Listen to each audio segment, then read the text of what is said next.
Gospodin s vama. I s duhom tvojim. Čitanje Svetog Evanđelja po Mateju. Slava tebi, Gospodine. U ono vrijeme Isusova majka Marija, zaručena s Josipom, prije nego će se oni sastati, nađe se trudna po Duhu Svetomu. A Josip, muž njezin pravedan, ne htjede je izvrgnuti sramoti, nego smišljaše kako da je potajice otpusti. Dok je on to snovao, gle, anđeo mu se Gospodnji ukazao u snu i reče: Josipe, sine Davidov, ne boj se uzeti k sebi Mariju, ženu svoju. Što je u njoj začeto, doista je od Duha Svetoga. Rodit će sina, a ti ćeš mu nadjenuti ime Isus, jer će on spasiti narod svoj od grijeha njegovih. Sve se to dogodilo da se ispuni što Gospodin reče po proroku. Evo, djevica će začeti roditi sina i nadjenut će mu ime Emanuel, što znači s nama Bog. Riječ Gospodnja. Slava tebi, Kriste.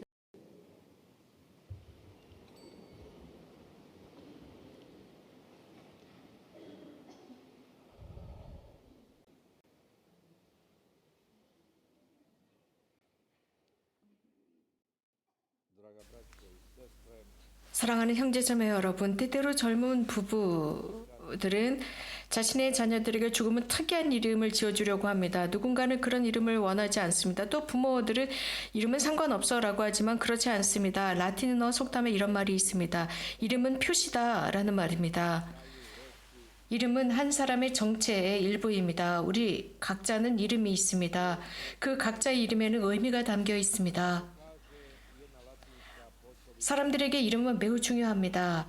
그래서 한 사람을 이해하기 위한 열쇠가 되기도 합니다. 그것은 우리들 주변뿐만 아니라 우리들 사이를 서로 이해하기 위해서도 이름은 중요합니다. 우리 중에 누군가는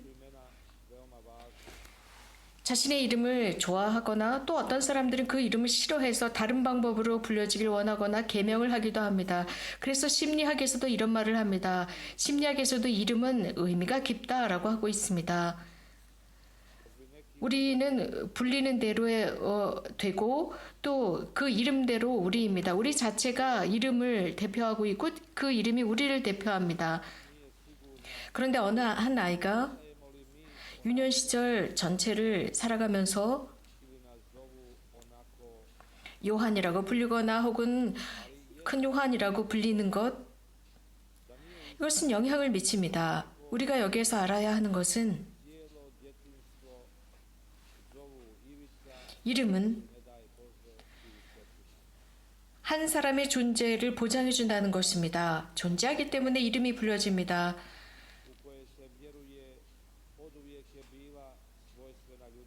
이러한 말씀을 드리면서 프란체스코 알베르가마의 마술의 신비라는 책에서 이런 말을 합니다. 9살 먹은 소녀가 아버지에게 질문을 합니다. 아버지, 아빠, 하느님이 존재하시나요? 그러자 아빠는 글쎄 정확하지 않아 라고 했습니다. 그러자 이 9살 먹은 소녀는 이렇게 재빠르게 대답합니다. 하느님도 존재해야 해요. 왜냐하면 하느님이라는 이름이 있으니까요 라고 했습니다. 부활 8부 다음 곧 새해 첫날부터 8일 이후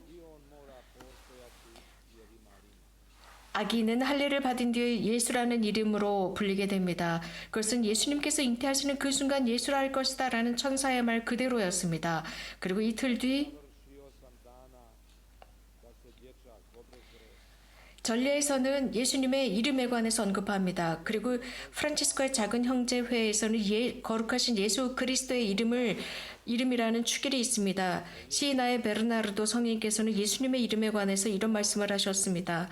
위대한 신앙의 이름이다 라고 했습니다.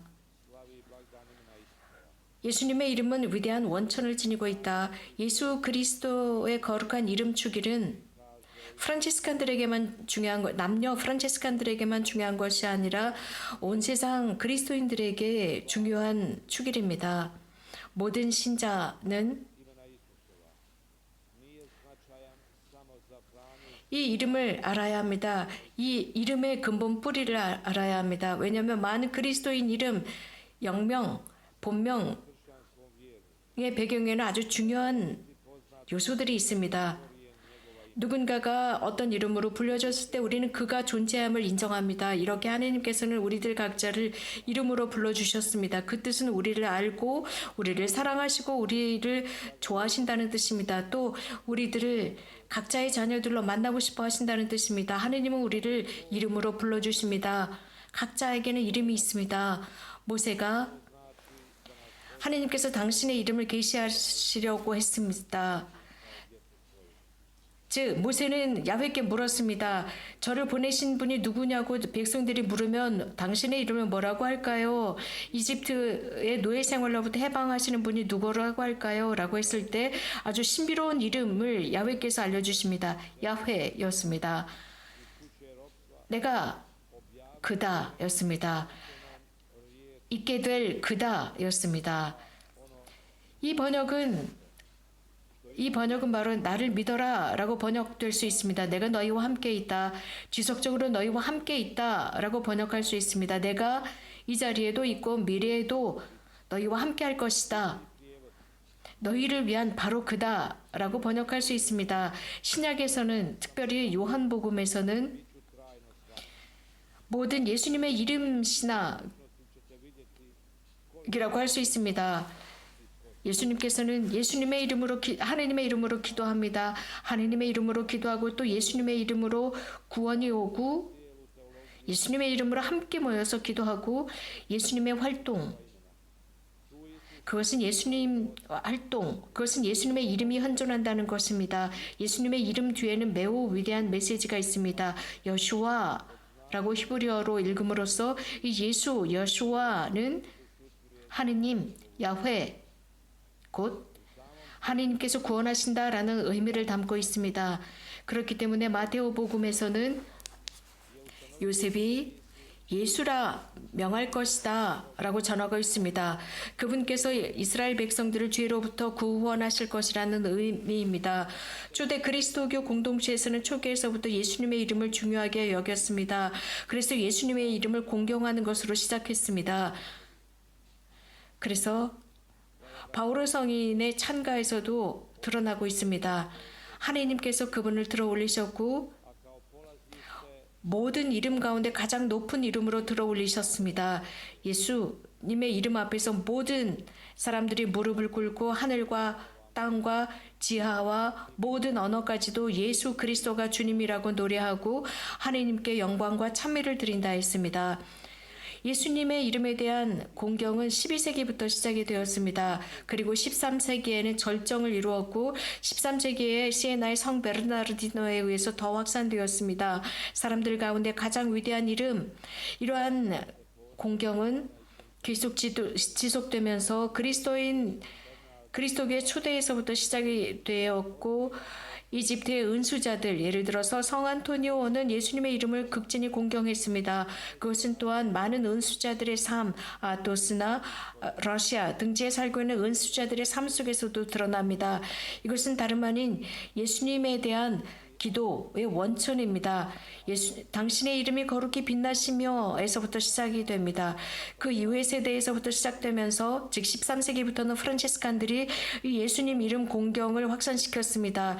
그렇기 때문에 프란치스코회에서는 특별히 예수님 이름 공경이 깊이 자리 잡았습니다. 시에나의 베르나르디노 성인은 이 신심을 확산시켰고 그래서 베르나르디노 성인은 예수님의 신심, 예수님의 이름, 공경을 열심을 다해서 전파했습니다. 베르나르디노 성인은 뿐만 아니라 예수님의 이름의 기도경도 만들었습니다. 그러면서 이러한 거룩한 예수님 이름 공경은 프란치스코 성인 때 그 절정을 이루었고 또 프란치스코 성인은 동료 형제들에게 예수님의 이름에 어떤 특별한 공경을 할 수 있는 부사 혹은 명사를 붙이라고 했습니다. 우리는 성 베드로 성에는 이런 말씀을 하셨습니다. 그 어떤 이름도 우리를 구원하지 못하고 오로지 하늘과 땅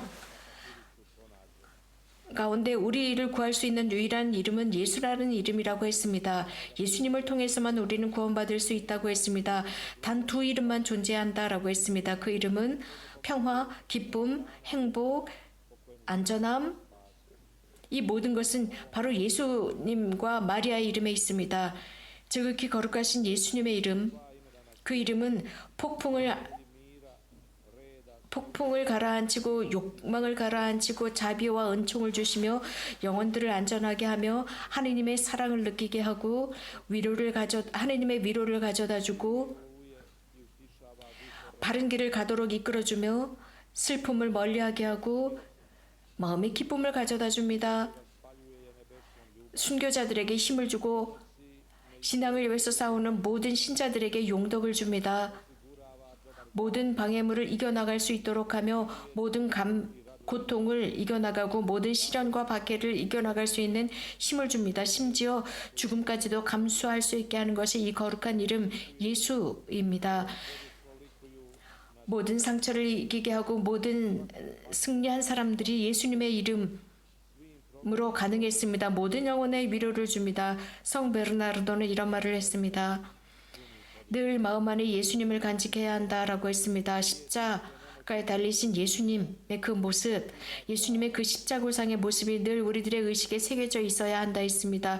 예수님이야말로 여러분들의 꿀이 되어야 하고 영양분이 되어야 하고 관상의 대상, 묵상의 대상, 기도의 대상과 관상과 삶의 대상이 되어야 한다.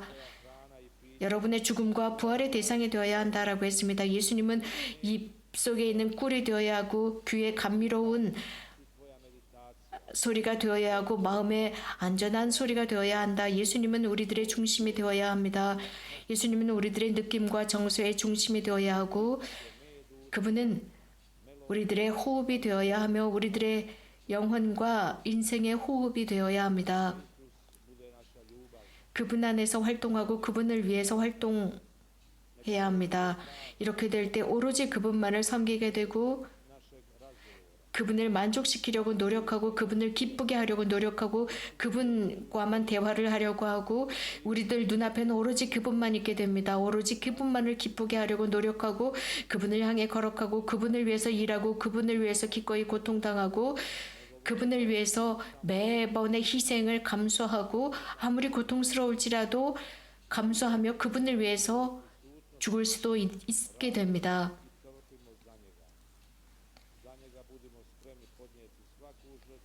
그래서 하느님의 나라가 임하게 하고 하느님의 나라에 살게 합니다. 예수님의 이 이름, 하느님의 이름, 이렇게 예수님의 이름이 있는데 하느님의 이름을 우리는 잊었는가요? 그렇지 않습니다. 그 하느님은 거룩하신 분이십니다. 하느님의 그 이름은 깊은 존경심과 깊은 사랑을 가지고 선포해야 합니다. 오늘 우리가 지내고 있는 이 축제일은 하느님의 이름, 즉 예수님의 이름을 분명한 의식을 가지고 말하도록, 즉 선포하도록 초대하고 있습니다. 하느님의 계명대로 우리는 하느님의 이름을 아주 특별히 진지하게 선포하도록 언급하고 있습니다. 하느님의 이름을 함부로 부르지 말라 하셨습니다.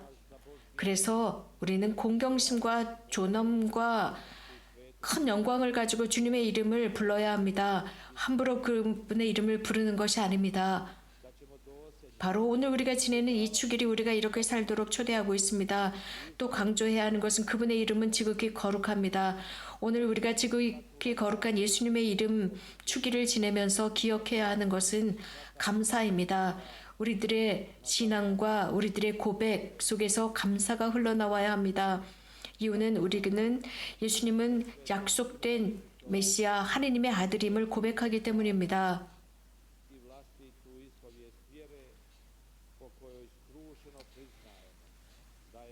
참 열심한 카톨릭 신자들은 예수님의 이름을 들을 때마다 모자를 벗습니다. 그리고 고개를 숙이며 절을 합니다. 하지만 Isusova priginju glavu, a muškarci će s glave skidati. 예수님의 이름을 듣고 또 예수님의 이름을 함부로 부르거나 모욕하는 사람들을 위해서도 보속합니다. 하느님의 이름을 존경심 없이 함부로 부르는 사람들을 위해서도 보속합니다. 우리 침묵 중에 거룩하신 주님의 이름은 참여 받으소서라고 기도합시다. 영원히 주님의 거룩한 이름은 참여 받으소서. 아멘. Tiho izgovorimo blagoslovljeno bilo ime Gospodnje, a na to se može odgovoriti od sada i do vijeka. Amen.